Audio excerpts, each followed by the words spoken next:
పత్రికా మిత్రులందరికీ నమస్కారం. మిత్రులారా, గత 18 నెలలుగా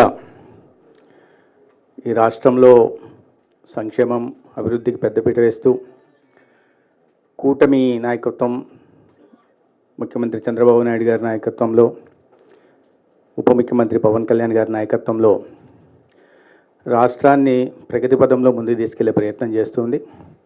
ప్రధానంగా ఈ 2025 సంవత్సరం ఒక ప్రత్యేకంగా వాళ్ళ గౌరవ ముఖ్యమంత్రి గారు ప్రస్తావించారు. అనేక ప్రతికూల పరిస్థితుల్లో విధ్వంసకర పాలన జరిగిన తర్వాత అధికారంలోకి వచ్చి వాటిని అన్నింటినీ సరిచేస్తూ ఇవాళ సంపద సృష్టించడం కానీ, లేదా సంక్షేమాన్ని ప్రజల వద్దకు చేర్చడం కానీ, లేదా అభివృద్ధి కార్యక్రమాలు చేపట్టడంలో కానీ రాష్ట్రం సాధించిన ప్రగతి గురించి ఇవాళ క్యాబినెట్లో ప్రస్తావన ముఖ్యంగా ముఖ్యమంత్రి గారు ప్రధానంగా ప్రస్తావించడం జరిగింది. అయితే సహచర మంత్రులు చెప్పినట్టుగా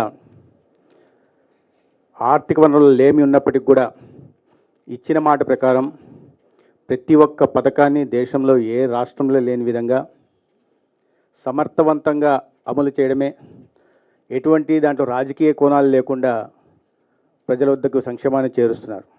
ఆ పథకాల గురించి సూపర్ 6 కావచ్చు, తల్లికి వందనం కావచ్చు, అన్నదాత సుఖీభావ కావచ్చు, లేదా దీపం పథకం కావచ్చు, లేదా మత్స్యకార భరోసా కావచ్చు, లేదా నేతన్న సేవ కావచ్చు, అనేక రకాల కార్యక్రమాలని ఇవాళ ప్రజల వద్దకు చేరుస్తున్నాం. స్త్రీశక్తి, ఒక మహిళలకి ఆర్థిక స్వాతంత్రాన్ని, సాధికారణ కల్పించే దిశ కూడా ప్రయత్నాలు జరుగుతున్నాయి. ఇదే సమయంలో అభివృద్ధిని కూడా ఇవాళ పరుగులు పెట్టిస్తున్న వైనం కూడా మనం చూస్తున్నాం. గతంలో గ్రామీణ ప్రాంతాలే చూస్తే 15వ ఆర్థిక సంఘం నిధుల్ని కానీ, ఎన్ఆర్జీఎస్ నిధులు కానీ దారి మళ్ళించేవాళ్ళు. ఇవాళ చూస్తే గ్రామంలో మౌలిక సదుపాయాల కల్పన జరుగుతోంది. వ్యవసాయ కూలీలకు పని దినాలు ఇవాళ గౌరవ ఉప ముఖ్యమంత్రి గారి నాయకత్వంలో అందుతున్నాయి. గ్రామాలు కూడా ఆర్థిక ప్రగతి సాగిస్తున్నాయి. రైతాంగానికి అందిస్తున్న పథకాల గురించి మీకు తెలిసిన విషయమే. ఇవన్నీ కాకుండా ప్రధానంగా ఇవాళ గౌరవ ముఖ్యమంత్రి గారు ప్రస్తావించింది ఏంటంటే, ఈ రాష్ట్రానికి కేంద్రం నుంచి అందుతున్న సహకారం గురించి వారు ప్రధానంగా ప్రస్తావించారు.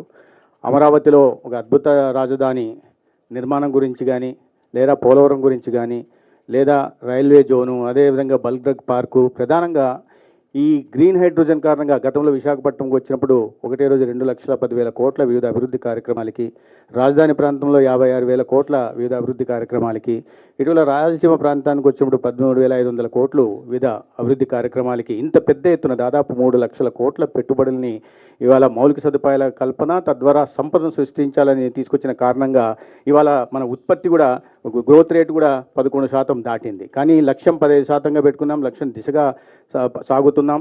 అయితే ఈ సంవత్సరంలో జరిగిన వీటిని పరిగణలోకి తీసుకుని వచ్చే సంవత్సరం మరింత అభివృద్ధి సాధించే దిశగా ముందుకెళ్లాలని ముఖ్యమంత్రి గారు ఆదేశించడం. అదేవిధంగా లక్షల కోట్ల పెట్టుబడులు ఏవైతే ఎకనామిక్ విశాఖపట్నం దగ్గర నుంచి ఈ రాష్ట్రంలో ఉన్న ఎకనామిక్ కారిడార్ల విషయంలో కూడా అది కొప్పర్తి కానీ, ఓరోకల్ కానీ, కృష్ణపట్నం కానీ ఈ ప్రాంతంలో వస్తున్న పెట్టుబడులు, ప్రధానంగా సెమీ కండక్టర్లు లేదా గూగుల్ డేటా సెంటర్లు, వీటి గురించి కూడా ఇవాళ మారుతున్న కాలంలో టెక్నాలజీని అందిపుచ్చుకొని దేశంలో మిగతా రాష్ట్రాల కన్నా ముందు ఆంధ్రప్రదేశ్ను ఉంచాలనే లక్ష్యంతో గౌరవ ముఖ్యమంత్రి గారు చేస్తున్న ఇది ప్రయత్నానికి కేంద్రం నుంచి కూడా సంపూర్ణ సహకారం అందిస్తున్న విషయాన్ని కూడా వారు చెప్పడం జరిగింది. అదేవిధంగా సంపద సృష్టి కోసం రైల్వే కార్యక్రమాలు కానీ, రైల్వే అభివృద్ధి కార్యక్రమాలు కానీ, లేదా హైవేల నిర్మాణం గురించి కానీ, లేదా కొత్తగా మచిలీపట్నం నుంచి హైదరాబాద్ దాకా ఫ్యూచర్ సిటీ దాకా ఎక్స్ప్రెస్ హైవే నిర్మాణం కానీ, అమరావతి నుంచి బెంగళూరు దాకా ఎక్స్ప్రెస్ నిర్మాణం కానీ, మరీ ప్రధానంగా అమరావతి చుట్టూ దాదాపు 190 కిలోమీటర్ల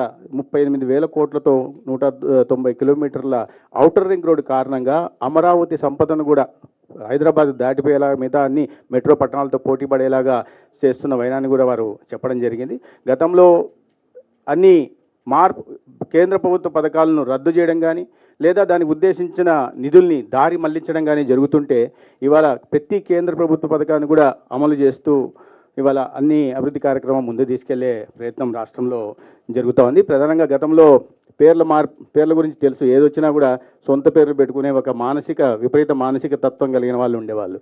ఇవాళ ఆ పరిస్థితి లేకుండా పథకాలకి డొక్కా సీతమ్మ గారి పేరు, సర్వేపల్లి రాధాకృష్ణన్ గారి పేరు, ఎర్రాపెగడ సుబ్బారావు గారి మహనీయుల పేర్లు పెట్టే ప్రయత్నం కూడా జరుగుతున్న విషయం మీ అందరికీ తెలుసు. ఈ విషయాల మీద ప్రస్తావన జరిగింది. అదేవిధంగా రైతాంగానికి అది మన